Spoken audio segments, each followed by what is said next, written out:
On peut mener notre petite vie, on peut penser que tout va bien et que Jésus est loin de revenir, loin, très loin, on a encore du temps.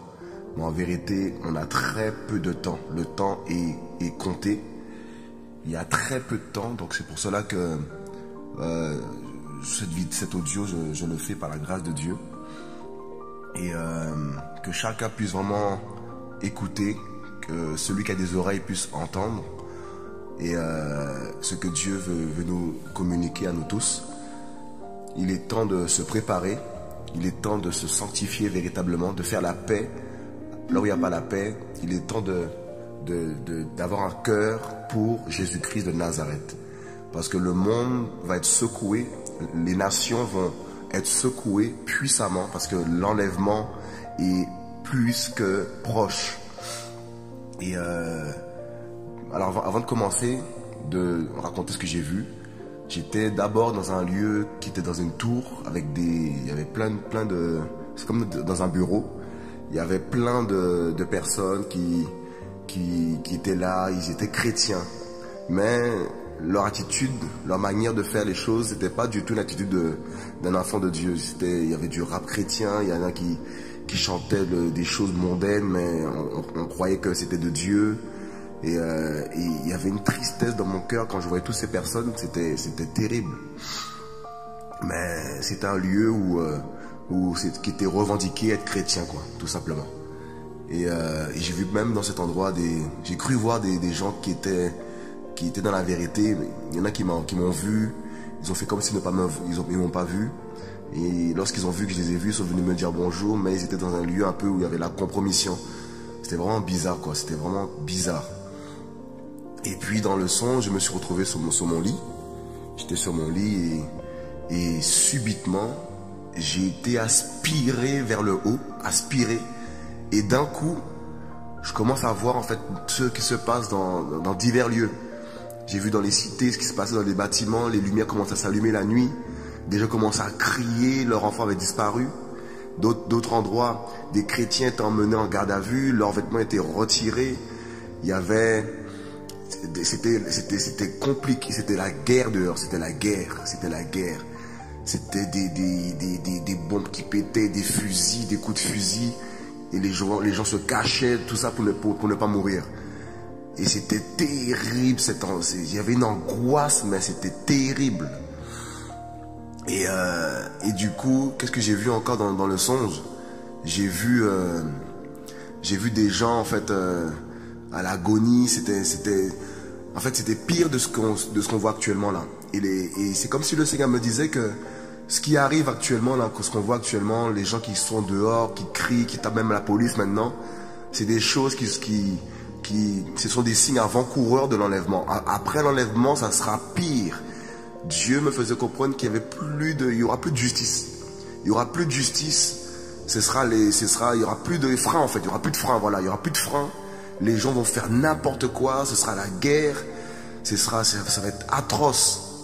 Tandis qu'au ciel, il y aura les noces de l'agneau. Tandis qu'au ciel, les enfants de Dieu seront au ciel dans la paix. Pendant que sur terre, ce sera le chaos total. Et je crois que Dieu nous avertit, Dieu nous avertit qu'il revient et qu'il faut se préparer, se mettre à part. Ce que j'ai vécu là, c'était comme si c'était la réalité. Je n'ai jamais vu un songe, je n'ai jamais fait de songe comme ça, je n'ai jamais vu ça comme ça. C'est comme si pour moi c'était réel, c'était terrible. Donc l'enlèvement arrive, Jésus-Christ, notre Père, notre Dieu arrive, le monde est mûr, la terre connaîtra un chaos terrible. Purifions-nous, sanctifions-nous, prions avec nos familles, allons voir les gens avec qui il n'y a pas la paix, préparons-nous, sanctifions-nous, ayons un cœur pur devant Dieu afin d'être enlevés au son de la trompette. Je vais juste lire un passage avant de terminer. Dans 1 Thessaloniciens 4, verset 15. Voici en effet ce que nous disons par la parole du Seigneur. Nous les vivants qui restons pour l'avènement du Seigneur, nous ne précéderons pas ceux qui dorment.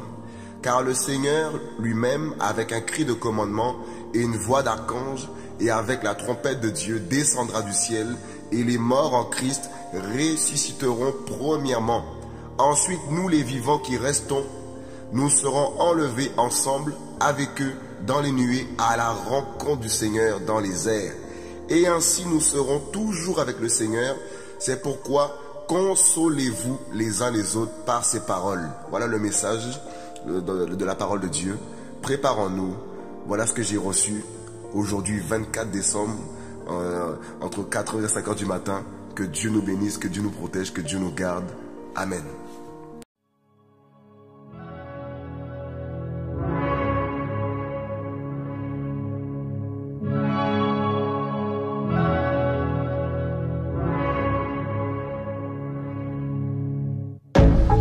Ce cadeau inestimable est plus précieux que l'or. Viens pardonner mes péchés et purifier mon âme. Ma vie est entre ses mains. Le monde n'a plus rien à m'offrir, car je suis enfant de Dieu. Enfant de Dieu, oui tu vis aujourd'hui à jamais, oui je vis, tu me donnes la victoire, c'est mon héritage,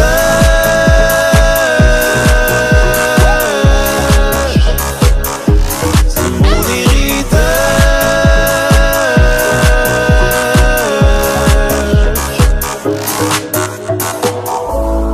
Ce cadeau si merveilleux nous attend au-delà, dans son royaume éternel, où je reposerai auprès de mon roi céleste. Avec Dieu tu seras plus que vainqueur. Je te promets que ta vie sera meilleure. Tu veux voir mon de peine, non de malheur. Un jour dans ses bras il vaut mieux que mille ailleurs. Lui il vit dans ma vie, peut agir dans ta vie si tu t'accroches à lui. Bon courage mon ami et accepte celui qui t'a donné la vie. Il m'a aimé et s'est livré lui-même pour moi. Ce n'est plus moi qui vis, c'est Christ qui vit en moi.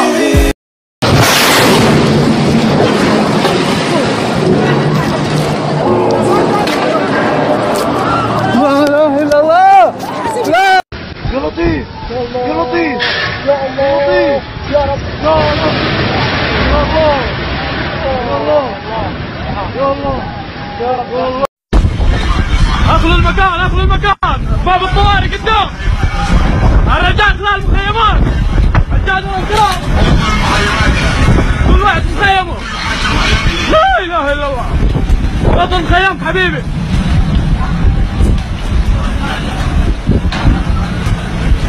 لا اله الا الله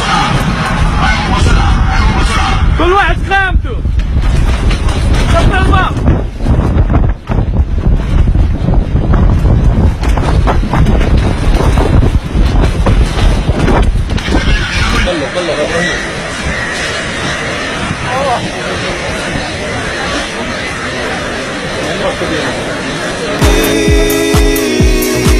Aujourd'hui à jamais, nous vivons. Tu nous donnes la victoire, c'est notre héritage.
notre héritage.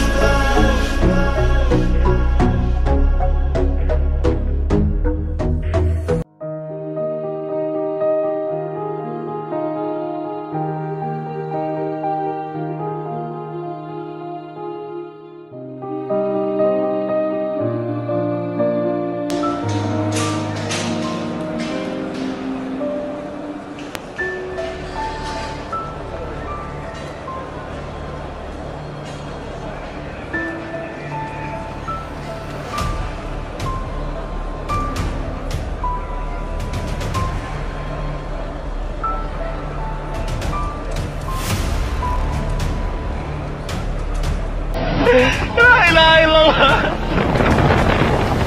لا اله الا الله محمد رسول الله اللهم صل وسلم لا اله الا الله dadka masaakiinta odagaa dhulkaasi yaalla لا اله الا الله